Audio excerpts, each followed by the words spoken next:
Now you know about the depression and tobacco protocols. You may be wondering, how will this affect what you do and your patient flow?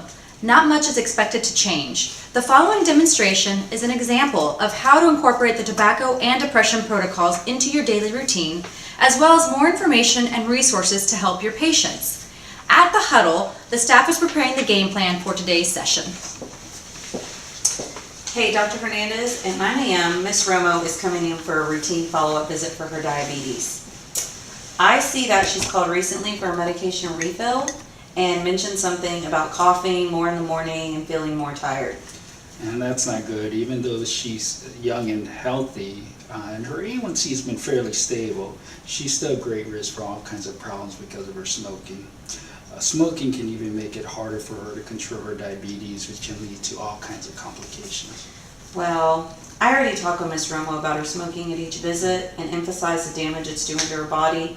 She says she knows. I just feel like I'm nagging her now. Yeah, I understand. You feel frustrated because you know how much smoking can affect her health as well as the health of those around her. Don't get discouraged. It's still important to talk about it at every visit so she knows you care about her, and smoking is a big deal. Besides, even if she's not ready to quit yet, in a way you're kind of reminding her to think about it, and it may pay off. Did you know 70% of Travis County smokers report they want to quit? 59% of Travis County smokers have tried to quit in the last year. Patients feel you care when you ask them their smoking status.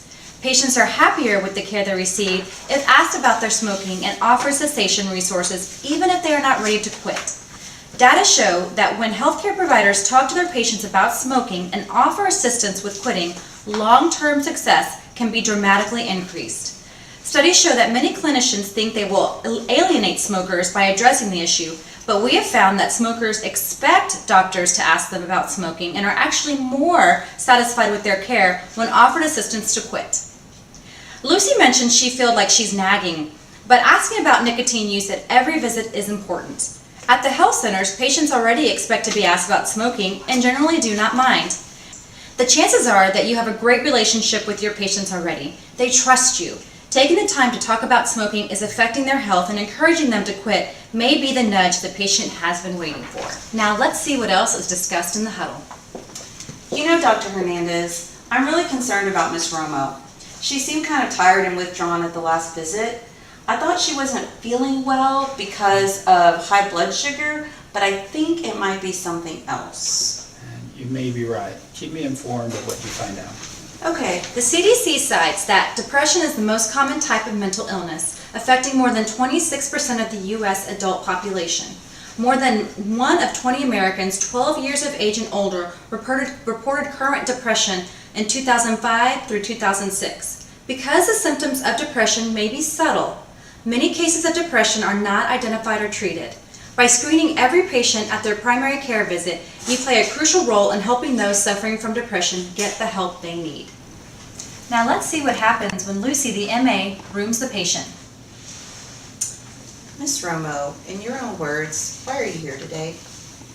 Well, I'm here for my diabetes follow-up, but I've also been really tired lately, and I've been coughing more in the mornings. Oh, I'll make sure Dr. Hernandez knows before he arrives. I'd like to update your record, though. Are you still a smoker? Yeah, I'm still a smoker. The tobacco use screen pops up. Fill in the applicable information. Be sure to click Review. Whether Ms. Romo knows it or not, smoking may be making her diabetes hard to control and increase the risk for serious complication from diabetes. If your patient smokes, your brief advice to quit can increase success to quit by up to 66%. Open the conversation by asking about their readiness to stop smoking. For example, have you thought about quitting? If your patient is not open to quitting now, ask questions that may get your patient thinking about it, like, how would your life be different if you did not smoke? What good things would occur if you decided not to smoke? How is smoking affecting your life and relationships right now? Document what you find out here. Don't forget to take credit for discussing tobacco cessation. Now let's see how Lucy talks with Ms. Romo about her smoking. Ms. Romo, how do you feel about the possibility of not smoking? I think about it sometimes, but I don't know if I can do it. Tell me more about why you feel this way.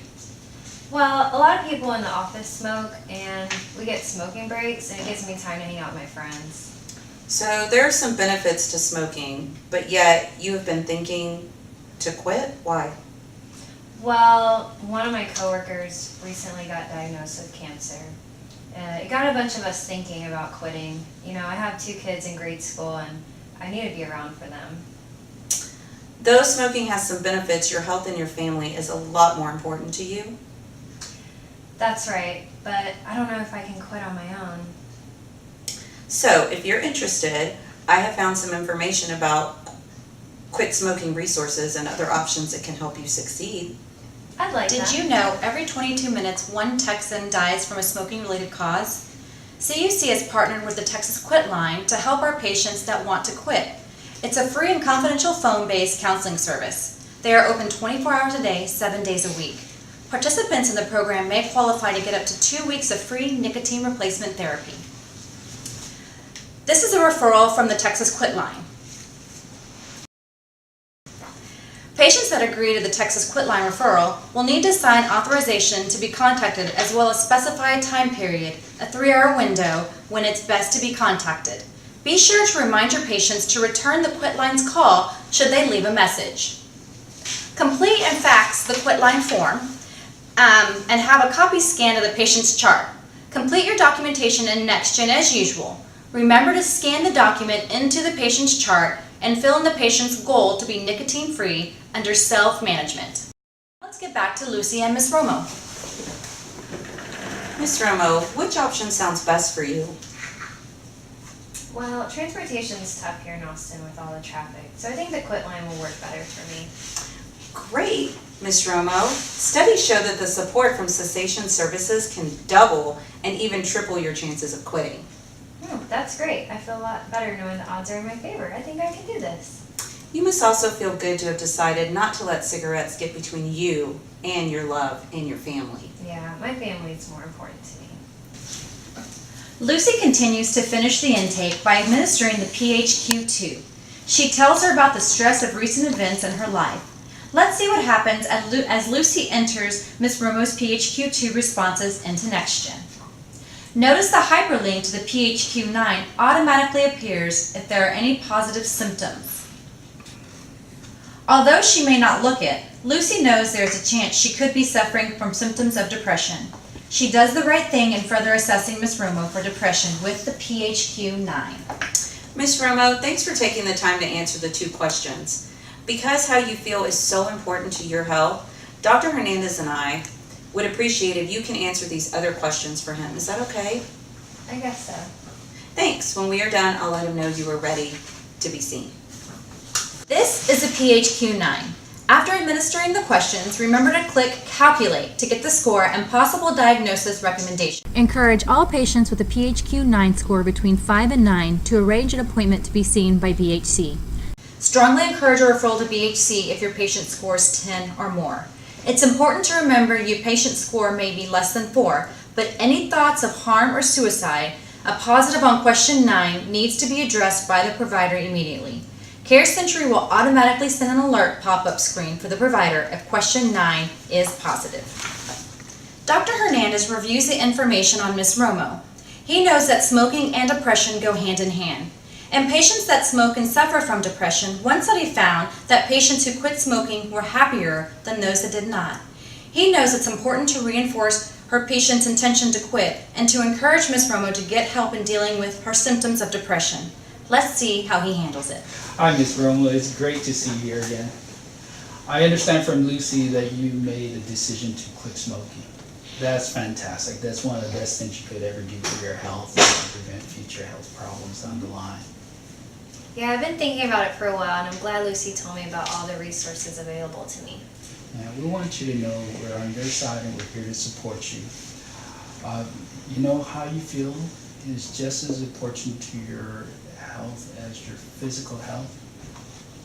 Tell me more about the loss of interest and pleasure in doing things you mentioned to me earlier. So now you know your role in the tobacco and depression protocols. Just to recap, for the depression protocol, screen all patients 18 years or older at all primary care visits for depression with the PHQ-2. All patients that have a positive PHQ-2 or have a history of depression need to complete the PHQ-9. Notify the provider if your patient has had thoughts of suicide in the past 2 weeks. Encourage all patients with a PHQ-9 score between 5 and 9 to arrange an appointment to be seen by BHC. Strongly encourage all patients with a PHQ-9 score of 10 and over to see BHC for counseling. For the tobacco protocol, screen all patients 13 years or older at all primary care visits for use of any nicotine products. Assess readiness to quit and encourage cessation. If the patient is not ready, encourage to think about benefits if they're not quit smoking quite yet. Encourage patients to utilize the Quit Line for support. Document efforts to encourage tobacco cessation and update patient self-management goals. Don't forget that we are here to help. Please contact